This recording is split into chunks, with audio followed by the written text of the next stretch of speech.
ये बात कितनी कमाल की है ना कि हर बड़ा जीव, चाहे वो एक विशाल पेड़ हो या एक इंसान, अपनी जिंदगी की शुरुआत बस एक अकेली कोशिका से करता है। सोचने में भी अजीब लगता है, सही कहा ना? तो सवाल ये उठता है कि वो एक अकेली कोशिका कैसे बढ़कर खरबों कोशिकाओं में बदल जाती है, जिनसे हमारा पूरा शरीर बनता है।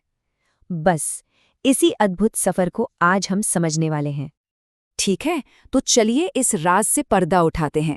इस सवाल का जवाब एक प्रोसेस में छिपा है, जिसे सेल साइकिल या कोशिका चक्र कहते हैं। अगर ये समझ आ गया तो समझिए सब कुछ समझ आ गया।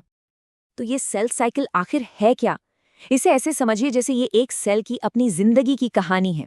एक ऐसी कहानी जिसमें वो पहले बड़ा होता है, फिर अपनी डीएनए की एक कॉपी बनाता है और आखिर में बंटकर दो नए सेल्स को जन्म देता है। हर जिंदा चीज की ग्रोथ और रिप्रोडक्शन का यही तो बेसिक इंजन है। जरा सोचिए इस बारे में। एक सेल अपनी पूरी जिंदगी का लगभग 95% हिस्सा सिर्फ तैयारी में बिता देता है, और डिवीजन वो तो बस 5% हिस्से में हो जाता है। ये बिल्कुल वैसा है जैसे किसी बड़े स्टेज शो के लिए महीनों तक रिहर्सल करना। ये सारी तैयारी एक खास स्टेज में होती है, जिसे कहते हैं इंटरफेस। इंटरफेज के भी 3 हिस्से हैं। G1 में सेल ग्रो करता है, फिर आता है सबसे जरूरी फेज, एस फेज या सिंथेसिस फेज। इसे सिंथेसिस इसलिए कहते हैं क्योंकि यहीं पर सेल अपने डीएनए की एक हूबहू कॉपी बनाता है। और आखिर में G2 फेज में सेल डिवीजन के लिए अपनी फाइनल चेकिंग और तैयारी करता है। यहाँ एक मजेदार बात है जो अक्सर कंफ्यूज करती है। एस फेज के बाद डीएनए की मात्रा तो डबल हो जाती है, यानी 2C से 4C, लेकिन क्रोमोसोम का नंबर उतना ही रहता है, 2N। इसे ऐसे समझिए कि आपके पास किताबों का एक सेट है। अब आपने हर किताब की फोटोकॉपी कर ली, तो पन्ने तो डबल हो गए, पर किताबों का सेट तो उतना ही है, क्योंकि हर फोटोकॉपी अपनी ओरिजिनल किताब से अभी भी जुड़ी हुई है। तो सारी तैयारी हो चुकी है। अब बारी है असली एक्शन की, माइटोसिस की। इसे समसूत्री विभाजन भी कहते हैं। क्यों? क्योंकि इसमें जो नए सेल बनते हैं वो जेनेटिकली अपने पेरेंट सेल की एकदम कार्बन कॉपी होते हैं। हमारे शरीर में ग्रोथ और रिपेयर का सारा काम यही करता है। ये पूरा प्रोसेस एक डांस की तरह है, और इसका पहला स्टेप है प्रोफेज। इसमें सेल के अंदर डीएनए के पतले धागे, जो स्पगेटी जैसे बिखरे होते हैं, वो कसकर लिपटकर मोटे साफ सुथरे क्रोमोसोम बन जाते हैं। मतलब स्टेज तैयार हो रहा है। अगली स्टेप मेटाफेज में सारे क्रोमोसोम सेल के ठीक बीचों बीच एक सीधी लाइन में आकर खड़े हो जाते हैं। ये बहुत ही ऑर्गेनाइज्ड स्टेप है। ऐसा इसलिए होता है ताकि जब बंटवारा हो तो दोनों नए सेल्स को हर क्रोमोसोम की एक एक कॉपी बराबर मिले, कोई गड़बड़ न हो। और फिर आता है इस पूरे शो का क्लाइमैक्स, एनाफेज। एक सिग्नल मिलते ही जो सिस्टर क्रोमैटिड एक दूसरे से जुड़े हुए थे, वो अलग हो जाते हैं और सेल के दो ऑपोजिट कोनों की तरफ खींचने लगते हैं। ये एक तरह की टग ऑफ वॉर या रस्साकसी है, लेकिन बहुत ही डिसिप्लिन वाली। और आखिर में आता है टीलोफेज, जहां सब कुछ शांत हो जाता है। क्रोमोसोम अपनी अपनी मंजिल पर पहुंचकर रिलैक्स करते हैं और उनके चारों तरफ एक नया न्यूक्लियस बन जाता है।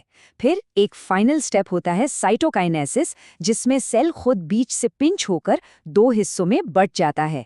और बस, जहां पहले एक सेल था वहां अब दो बिल्कुल एक जैसे सेल्स हैं। तो ये सब इतना जरूरी क्यों है? अरे इसी माइटोसिस की वजह से हम एक सेल से बढ़कर इतने बड़े होते हैं। जब हमें चोट लगती है तो हमारी स्किन इसी से ठीक होती है, हमारे खून के पुराने सेल्स इसी से रिप्लेस होते हैं। सीधी सी बात है, माइटोसिस ही लाइफ की कंटिन्यूटी है। अच्छा, अभी तक हमने बात की क्लोनिंग की, लेकिन अब कहानी में एक ट्विस्ट है। अब हम बात करेंगे एक बिल्कुल अलग तरह के डिवीजन की, जिसे कहते हैं मियोसिस या अर्धसूत्री विभाजन। अगर माइटोसिस क्लोनिंग के बारे में है, तो मियोसिस जेनेटिक मिक्सिंग और वैरायटी बनाने के बारे में है। ये सेक्सुअल रिप्रोडक्शन के लिए होता है। तो पहली नजर में ही इन दोनों में फर्क साफ दिखता है। माइटोसिस में एक डिवीजन होता है और दो एक जैसे सेल्स बनते हैं। वहीं मियोसिस में दो डिवीजन होते हैं और चार बिल्कुल यूनिक सेल्स बनते हैं, और उनमें क्रोमोसोम का नंबर भी आधा होता है। तो यहाँ मकसद कॉपी करना नहीं, बल्कि चीजों को शफल करना है, मिक्स करना है। बस यही एक नियम मियोसिस को सबसे अलग बनाता है। डिवीजन 2 बार, लेकिन डीएनए की कॉपी सिर्फ 1 बार। इसी सिंपल से गणित की वजह से आखिर में क्रोमोसोम का नंबर आधा हो जाता है। और मियोसिस आई में होता है असली जादू, जिसे कहते हैं क्रॉसिंग ओवर। इसमें क्या होता है कि जो क्रोमोसोम के जोड़े हमें अपने माता पिता से मिलते हैं, वो एक दूसरे से लिपटकर अपने जेनेटिक मटेरियल के कुछ हिस्सों की अदला बदली कर लेते हैं। यही वो प्रोसेस है जो हम सब भाई बहनों को एक दूसरे से अलग बनाता है। तो मियोसिस 1 की खास बातें क्या हैं? पहली, क्रोमोसोम के जोड़े बनते हैं। दूसरी, उनमें क्रॉसिंग ओवर होता है, जिससे नए जेनेटिक कॉम्बिनेशन बनते हैं।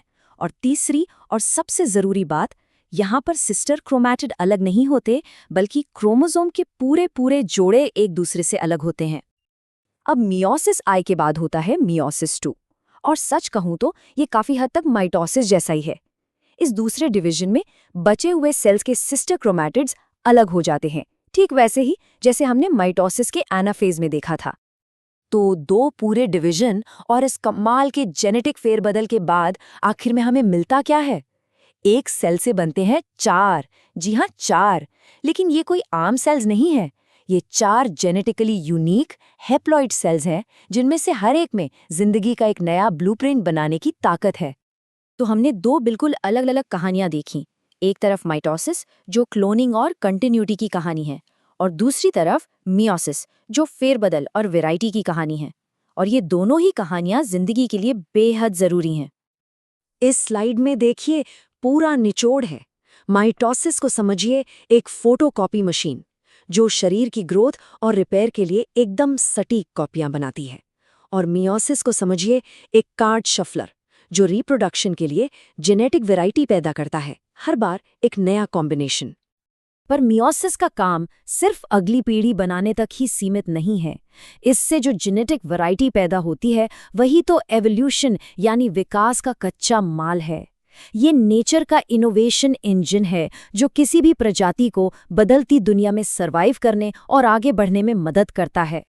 तो आखिर में सवाल ये उठता है कि जिंदगी के लिए क्या ज्यादा जरूरी है, माइटोसिस से मिलने वाली स्टेबिलिटी और कंटिन्यूटी, या फिर मियोसिस से मिलने वाली वैरायटी और अडेप्टेबिलिटी?